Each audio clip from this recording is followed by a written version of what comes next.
You've probably already heard about the beta version of After Effects supporting 3D objects natively. You can actually render these 3D objects directly in After Effects, just like any other layer with some limitations. This all happened about 9 months ago, but recently there have been some updates to the rendering engine that makes all of this a little bit more intriguing. The way that After Effects renders 3D models materials allows you to light your composition using an HDR environment, and voxel-based shadows from those HDRIs is making 3D in After Effects a lot more interesting. Now, before you head to the comments, I know After Effects is not a 3D package, and it is not going to be replacing a 3D package anytime soon. Blender, Cinema 4D, all those other 3D softwares are gonna do a much better job at making 3D objects and rendering 3D objects. But the fact that we can now bring these 3D models directly into After Effects with materials supported from those 3D softwares is a really big deal. And if you've used Element 3D from Video Copilot, I think that this new 3D workflow actually feels pretty similar to Element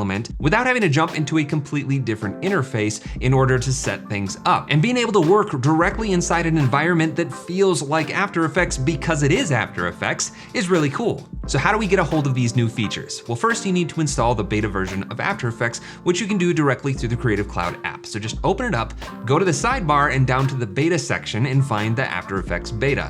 Now, the After Effects development team is constantly updating this version of After Effects. Basically, every single day you'll be able to install a new update. That doesn't mean that you'll always see new features every single day, but you will be notified when new features are available. And Tim over on the After Effects team did an excellent write-up of the new features for the 3D render engine in After Effects. I'll put a link down in the description so you can read through all of it yourself, but once you have the beta version installed, go ahead and open it up. The next thing we're going to need is some 3D models. And there's actually a whole lot of 3D models available on Adobe stock for free. You can download any of these models and bring them into After Effects. Now I wanted to see what the workflow was for bringing in models that I created myself, preserving the materials that have been applied. And instead of actually modeling by hand, I decided to use my new 3D scanner from Revopoint. This is the Revopoint Inspire 3D scanner. It uses multiple cameras and sensors to build accurate 3D representations of whatever you're scanning. It's really easy to use, and the entire process of scanning and processing the data is really fast. You can even scan yourself with a surprising level of detail.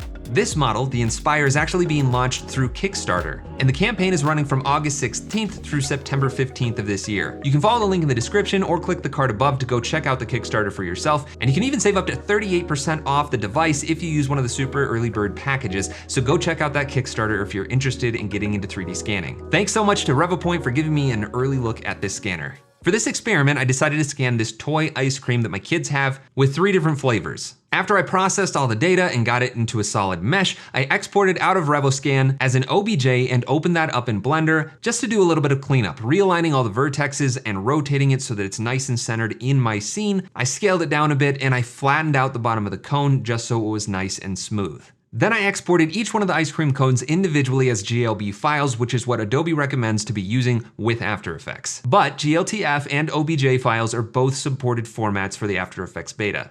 Now that I have models to work with, I need to import it into After Effects, and you do this exactly the same way as you would with any other file. So if you want to use my models, I'll provide a link down in the description so you can go check these out, download them for yourself, but you just double click into the project panel to import, and I have these 3 ice cream cones right here, as well as some other models that I'll talk about in a second. But let's just start with the 3 ice cream cones. So I'll select those, click on import, and those will immediately go straight into After Effects with a folder for each model. So if you're importing an OBJ that has other files that are necessary, like the textures, those will show up inside of this folder. Like I said, GLB is the preferred format because everything is contained within that one file. So these don't really need to be in their own folders. I'm just gonna clean this up and call it models, and move everything into that one folder. So let me clean that up. And now that I have these assets, you can create a composition from them just like anything else. So let's start with the chocolate ice cream cone, drag it down in the new composition button, and this is going to ask me,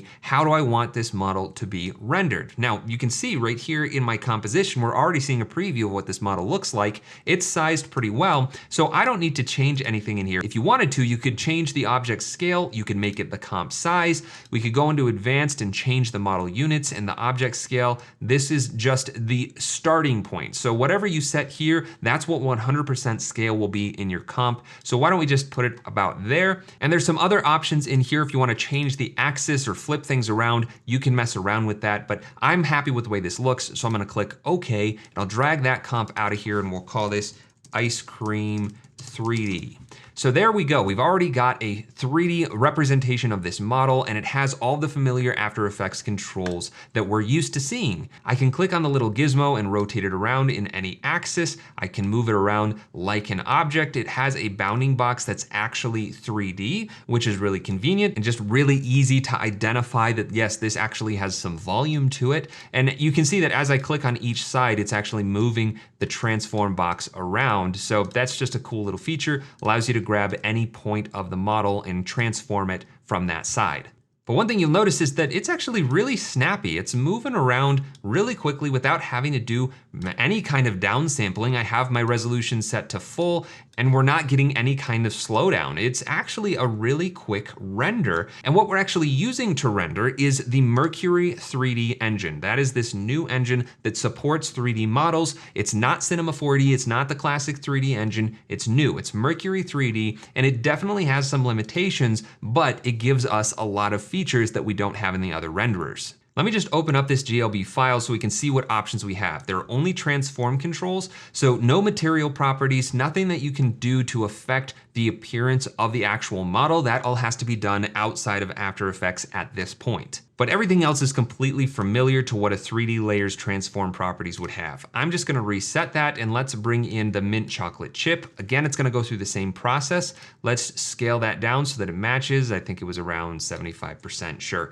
I'll click OK. And this little tooltip is actually kind of cool. It's saying we created a 3D bin, and this really is just a visual. You see that these two 3D layers are kind of outlined and brought in together in a box. This just means that these two layers are working together in 3D space. If they run into each other, they're actually going to collide and render on top of each other. But if I put a 2D layer between these two objects, let's say an adjustment layer, and I drag that down, you'll notice that breaks the bin, and now the render order has been broken. Whatever is on top of that 2D layer is going to render on top. Whatever's on bottom is going to render visually on bottom. So that's just a little indicator visually of if your layers are rendering together or if they've been broken and separated. So just be aware of that. That's an interaction between 2D and 3D layers that's been around forever, but it's nice to have that little visual cue now so that you can see, oh, these layers are rendering together in the same 3D space. All right, let's get rid of that solid and bring in the last model, the strawberry, drag it in, change this down to 75. Now I've got my 3 models, and I can reposition these however I want. But my scene is pretty boring. And that's really because there's no background and the lighting is just default. We have a default environment light that is lighting up all 3 of these models. And an environment light is one of the new features of this version of the beta. So to customize it, I need to bring in some HDRIs, or environment layers, that I can use to light my scene. So this is also something you can get from Adobe stock for free. There's a lot of great high quality HDRIs for you to choose from, so go check those out. Again, I'll put the link down in the description so you can go check those out, but I'm just going to import all of the ones that I have on my machine, and I'll put those into a folder called HDRIs, and I'll just drag all these into that folder. And each one of these is a different 360 image that will actually have enough information in it to light the 3D models. This is a common way of lighting things in the 3D world, and now it's actually supported here in After Effects. So I'm just going to start with, let's say, this one right here. I'll drag it into my comp, and we're gonna see it in the background. I don't actually need to see it though, I just need to use it as a source. So now I need to come up to Layer, New, Light, and in the light type options, we have a new option, Environment. I'll click on that and leave the intensity set to 100%, and this new checkbox down here, Cast Shadows. This is actually the only light type in the Mercury 3D render engine that supports casting shadows as of right now. I'm gonna have that checked on and click OK. And again, this is just the default environment light that's being used for this environment light. So I need to go into the light options, down to the source, and change it from default to the HDR file that I have here in my comp. Any number of HDRs that you have in comp will show up in this list.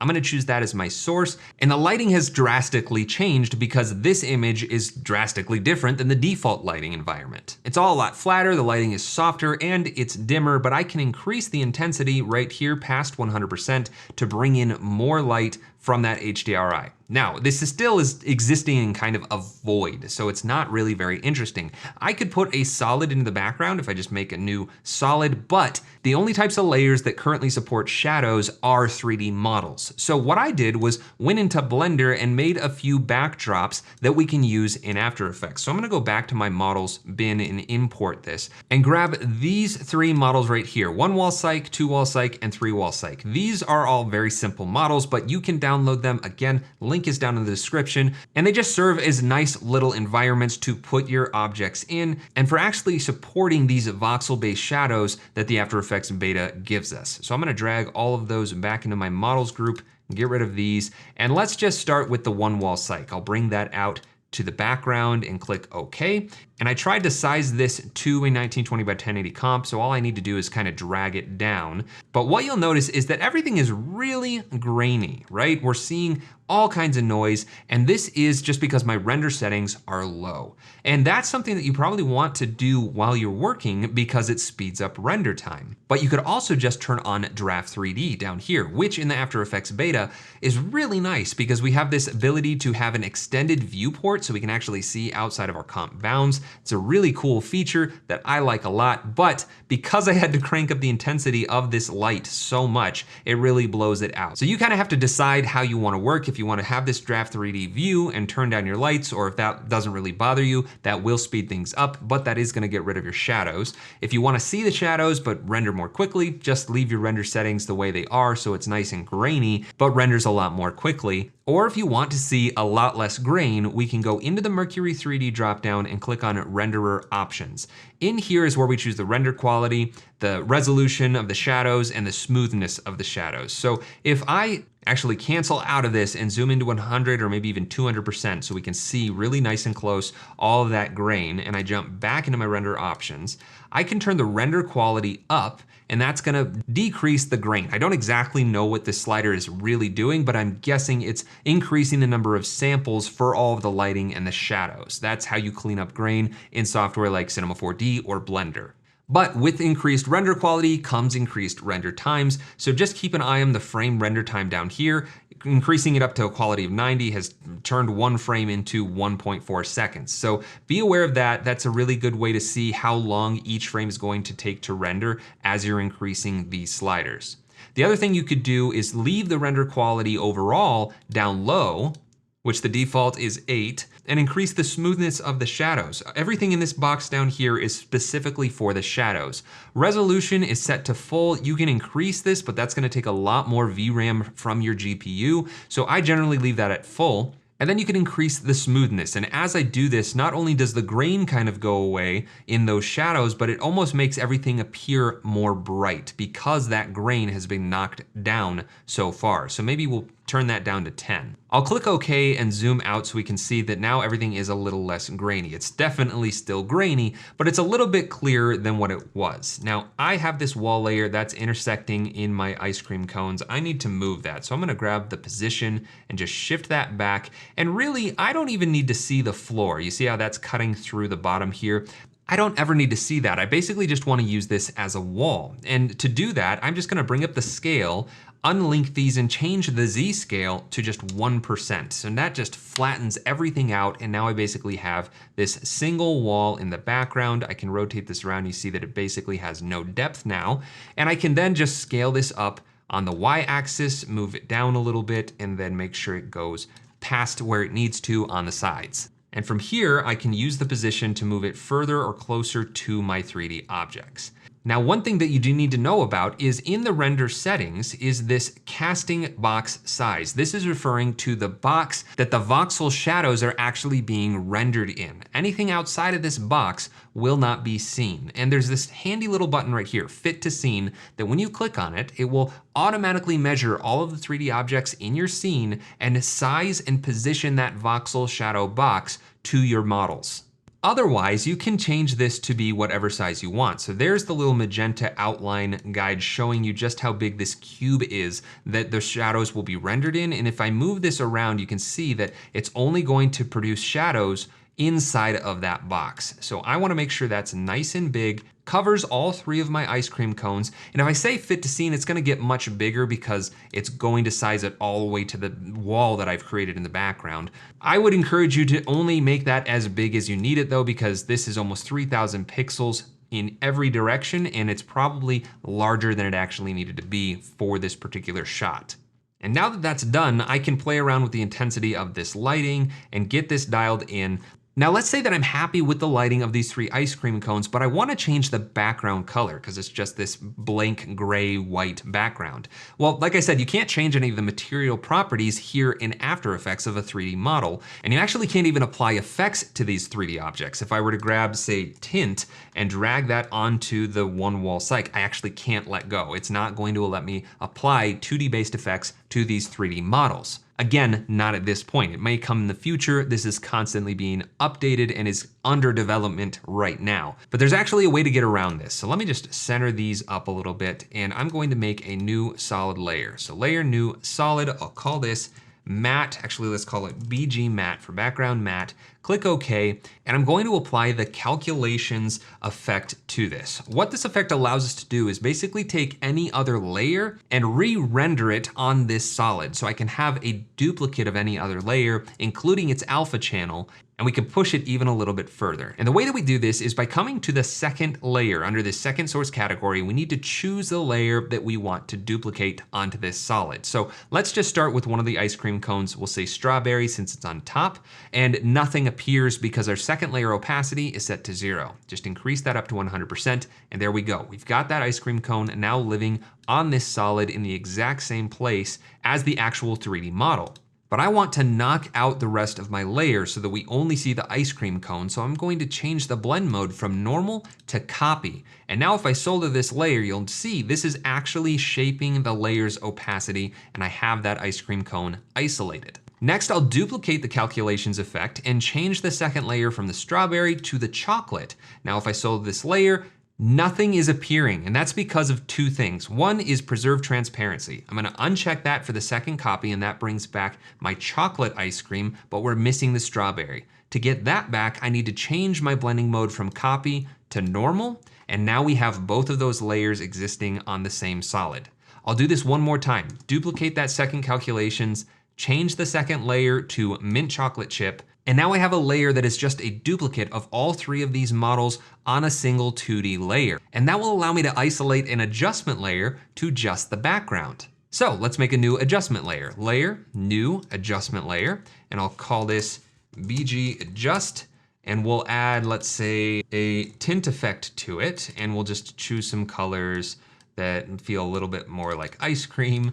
So we'll get minty, blue, and green in there. Okay, so I've got this tint effect that's being applied to everything. I want to now use this background matte layer as a track matte for the adjustment layer. So I need to make sure that I enable my transfer controls pane right here.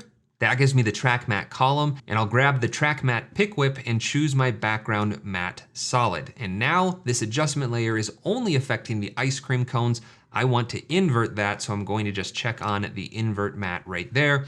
Now I have an adjustment layer that is effectively only adjusting the background, and that's exactly what I needed. Now I can literally do whatever I want on this adjustment layer, and it will only affect that background. So why don't we even just add in a ramp, a gradient ramp effect, and change it to maybe a radial. I'll move 1 point over here, 1 down in this corner, and we'll choose some colors from this ice cream again. So let's start with that minty color, maybe make it a little bit more blue, just so it adds a little bit of contrast and separation from the background. And there we go. Now we have the freedom to adjust the colors of the background freely without having to go in and adjust any kind of material properties. In another software, we can change anything we want about that background right here. And it doesn't even have to just be one effect. If we wanted to bring in some curves just so we can manipulate this a little bit more, that's totally doable and allows us to work inside of After Effects in a very familiar way. Right now we're just using the default camera, but I can go up to layer, new camera, and why don't we choose the 80mm preset and click OK. And now I have a 3D camera that I can orbit around. We can animate these layers just like any other 3D layer, keyframing rotation, position, and that's exactly what I did. I just made a very simple animation of these 3 ice cream cones flying in. I added in a little bit of a camera move and ended up with something that's pretty simple, but also really impressive, that I'm doing all of this directly in After Effects. The lighting and shadows are all interacting with each other. No third-party plugins, it's all just native right inside of After Effects now.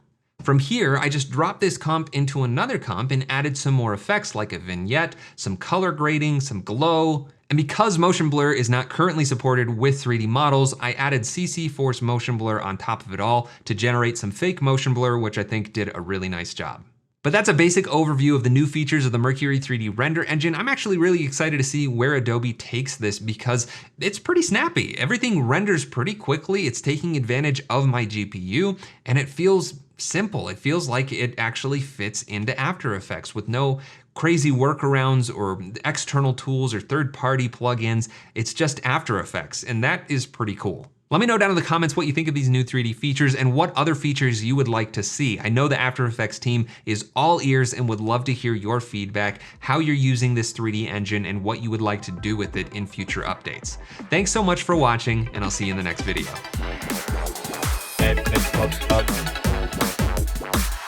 Voxel.